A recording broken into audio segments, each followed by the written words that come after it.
Hello అండి, welcome to Sahasrakshi vlogs 414. సాధారణంగా ఆ పరమేశ్వరుడు లింగ రూపంలో దర్శనమిస్తుంటాడు.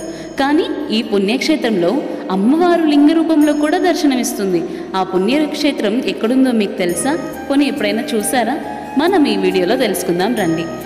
మీరు ఇదే మొదటిసారిగానే నా ఛానల్ని చూస్తున్నట్లయితే please like, share and subscribe my channel. త్రిశక్తి స్వరూపమైన జగన్మాత ఎదురుగా నంది విగ్రహం ఉండడం, అమ్మవారు లింగ రూపంలో పూజలు అందుకోవడం, ఏడాదికోసారి దేవి సన్నిధిని కుబ్జానది స్పర్శించడం, కమలశిలే బ్రహ్మి దుర్గా పరమేశ్వరి ఆలయంలో కనిపించే ప్రత్యేకతలు.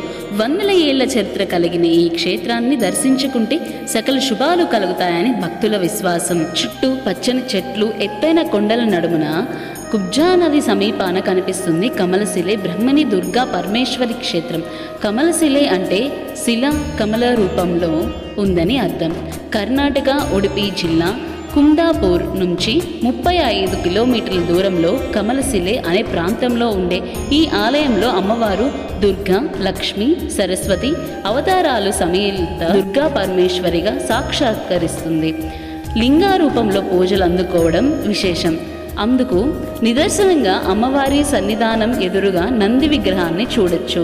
ఈ ఆలయంలో జగన్మాత స్వయంగా కొలువుదీరడం వెనుక ఓ కథ ప్రాచుర్యంలో ఉంది. పురాణాల ప్రకారం కైలాసంలో పింగళ అనే నాట్యకారిణి ఉండేది. ఒకసారి అమ్మవారు నృత్యం చేయమని ఆదేశించిన ఆమె అహంకారంతో తిరస్కరించింది. దీంతో పార్వతీదేవి ఆగ్రహించి భూలోకంలో అందవిహీనంగా మరుగుజ్జు రూపంలో జన్మించమంటూ శపించిందట. పశ్చాత్తాపడిన ఆ నృత్యకారిని శాప విమోచనం కలిగించమంటూ అమ్మవారిని అర్థించింది. దేవి కరుణించి కమలశిల ప్రాంతానికి వెళ్లి తపస్సు చేయమని, తాను కారాసురుని సంహరించాక అక్కడ లింగ రూపంలో స్వయంగా వెలుస్తానని చెప్పింది.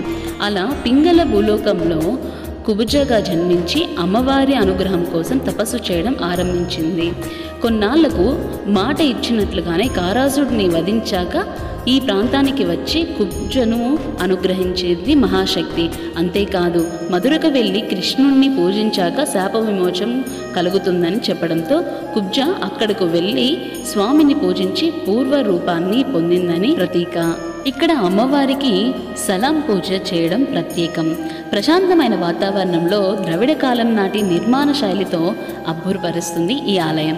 ఆలయం ఆవరణంలో ప్రవేశించే భక్తులకు దుర్గా పరమేశ్వరి సింహవాహినిగా దర్శనమిస్తుంది. ఒకప్పుడు ఈ ఆలయాన్ని వరదల ముంచెత్తడంతో నిర్మాణం శిథిలావస్థకు చేరుకుందట. తర్వాత మల్బార్ చెక్క, పనస చెక్కతో పునర్మించారంట. ఇక్కడున్న ధ్వజస్తంభాన్ని కూడా కుబ్జా నది ఒడ్డున లభించే మల్బార్ చెక్కతోనే రూపొందించి వెండి తాపడం చేశారని చెప్తారు. ఇక రోజువారీ పూజలు కాకుండా ఏడాదికోసారి అంగరంగ వైభవంగా నిర్వహించే జాతరను, నవరాత్రి వేడుకలను తిలకించేందుకు 2 కళ్ళు సరిపోవు. ఇక్కడ చేసే చండీ హోమాన్ని చూసి తీరాల్సింది. ఏడాదికోసారి కుబ్జా నది ఉప్పొంగి అమ్మవారి గర్భగుడి వరకు వస్తుంది. దేవి తనకు శాప విమోచనం కలిగించినందుకు కృతజ్ఞతగా సంవత్సరానికోసారి ఇలా కుబ్జా అమ్మవారి సన్నిధికి చేరుకొని పూజలు చేస్తుందని స్థానికుల నమ్మకం. ఆ వింతను చూసేందుకు ఎక్కడెక్కడి నుంచో భక్తులు ఈ ఆలయానికి వస్తారు. దుర్గా పరమేశ్వరిని పూజిస్తే మానసిక ప్రశాంతత లభిస్తుందని, కోరిన కోరికలు నెరవేరుతాయని అంటారు.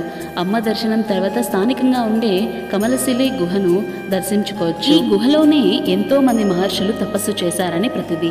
గుహ ఎదురుగా కాసేపు ధ్యానం చేస్తే ఆధ్యాత్మిక చింతన పెరుగుతుందని భక్తుల విశ్వాసం. అమ్మవారి పుణ్యక్షేత్రాన్ని దర్శించినంత మాత్రమే కాకుండా ఈ వీడియో ద్వారా అమ్మవారి గురించి తెలుసుకున్న మీరు కూడా ధన్యులు. ఇలాంటి మరెన్నో పుణ్యక్షేత్రాల గురించి తెలుసుకోవాలంటే please like, share and subscribe my channel.